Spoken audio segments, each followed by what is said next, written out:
ঝড় বৃষ্টি কিছু আপনাদের থামাতে পারে না, আমরা বৃষ্টির দেশের মানুষ, বৃষ্টির আমরা তো আক্কা করি না। বৃষ্টিতে ভিজে মাঠে খেলা দেখতে এসেছেন সেই সমিত সোমের পরিবার। নামার পরপরই বৃষ্টি শুরু হলো, তারপরও কেন এইভাবে চলে আসা, মানে অপেক্ষা করতে পারছিলেন না? না, আমরা আমাদের সমিতির খেলা দেখবো, সাথে সমিতির যে টিম তাদের খেলা দেখবো, এটা নিয়ে আমরা ভোর 4টায় রওনা হয়েছি। আইসার যে অভিজ্ঞতাটা সঞ্চয় হইলো, আমি তো একবার ভাবছিলাম দেয় গিয়া সব গিয়া খেলাই দেখতাম। তারপরেও বাপুপুরে আমরা অনেক ধন্যবাদ জানাই, তারা যেই ম্যানেজটুকু করছে। আজকে আমাদের সমিত সবার কাছে পরিচিত হয়েছে, হামজার মতো ছেলে এসে গোল দিছে, এটা আমাদের জন্য গর্বের বিষয়। হামজা এবং সমিত দুজনেই আমাদের শ্রীমঙ্গলের, একজন হলো বাহুবল আর একজন শ্রীমঙ্গল। তাই ওদের নাম দিয়েছে, হামজার নাম দিয়েছে বাহুবলী আর আমাদের সমিতের নাম দিয়েছে শ্রীমঙ্গলী।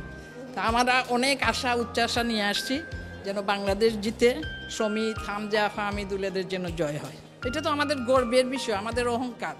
আজকে সমিতের জন্য আমাদেরকে সবাই জানছে, সমিতকে সবাই জানছে, সমিতের মাধ্যমে এই টিমমেট যারা আছে তাদেরকে আমরা চিনছি। এতদিন তো শুধু নাম দেখেছি, দেখি নাই।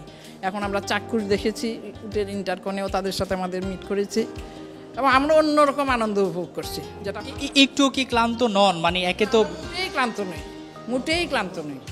ঝড় বৃষ্টি কিছু আপনাদের থামাতে পারে না, আমরা বৃষ্টির দেশের মানুষ, বৃষ্টির আমরা তো আক্কা করি না। খুব ভালো লাগতেছে, ওর খেলা দেখবো, আশা করছি ও ভালোই খেলবে।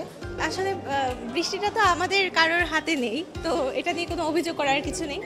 আর সমিত আমাদের বাড়ির ছেলে, সব থেকে বড় কথা আসলে ও বাড়ির থেকেও এখন দেশের সবার ছেলে, তো এটা হচ্ছে সব থেকে বেশি আনন্দের আমাদের জন্য। এবং আমরা আশা রাখছি যে আমাদের বাংলাদেশ দল আজকে খুব ভালো কিছু একটা করবে। কেমন লাগছে বাংলাদেশের মাটিতে প্রথমবারের মতো আজকে অভিষেক হচ্ছে সমিত সোমের? চারপাশে তার অনেক ভক্ত রয়েছে।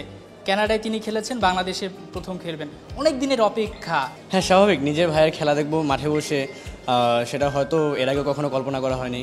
সে এবার আসছে, বৃষ্টিও আমাদের আটকাতে পারেনি, চলে আসছি। আশা করা যায়, মানে আমরা এখন একটাই চাই, আজকে বাংলাদেশ ভালো খেলুক, সমিত ভালো খেলুক। অন্তত সমিতের জন্য আমরাও যে আদরটা পাচ্ছি, আদর আপ্যায়ন পাচ্ছি, সেটা যেন সবসময় বজায় থাকে। আর সে দিন শেষে হচ্ছে এইটাই চাওয়া, বাংলাদেশ আজকে জিতুক। এই যে জার্সিটা পরেছেন, বাংলাদেশের জার্সি সচরাচর কেউ ফুটবলে খুব বেশি দেখা যায় না, সেখানে এখন 23 এবং পেছনে সমিত লেখা, এই অনুভূতিটা কেমন? আসলে বাংলাদেশের মানুষের যে ভালোবাসা, যে গণজোয়ার সৃষ্টি হয়েছে ফুটবলকে ঘিরে, যে মানে পুনর্জন্ম যাকে বলা হচ্ছে, আমাদের ভালো লাগছে। সমিতের হাত ধরে আজকে সমিতের কিন্তু অভিষেক হবে। সো আমরা পরিবারের সবাই যে ওর পাশে থাকতে পারছি। হ্যাঁ, বৃষ্টি একটা আমাদের প্রবলেম করেছে, হয়তো আমাদের অনেক অপ্রাপ্তি থাকতে পারে, অনেক অব্যবস্থাপনা থাকতে পারে, কিন্তু তারপরে তো দেশটা তো আমাদের। সেই জায়গা থেকে আমরা সব ভুলে গিয়ে আমরা চাই আমাদের দেশটা রিপ্রেজেন্ট করুক সমিত, এবং সমিতের সাথে যে পুরো টিমটা আছে, এই টিমটা বাংলাদেশকে আরও এগিয়ে নিয়ে যাবে। আমরা বিশ্বকাপের মঞ্চেও বাংলাদেশকে যেন এইভাবে সবাই একসাথে গিয়ে সাপোর্ট করতে পারবে, এটাই আমাদের আশা। তো আমরা সবাই আছি তাদের পাশে, এবং টিম বাংলাদেশের জন্য আমরা সবাই মানে সবসময়ই আছি।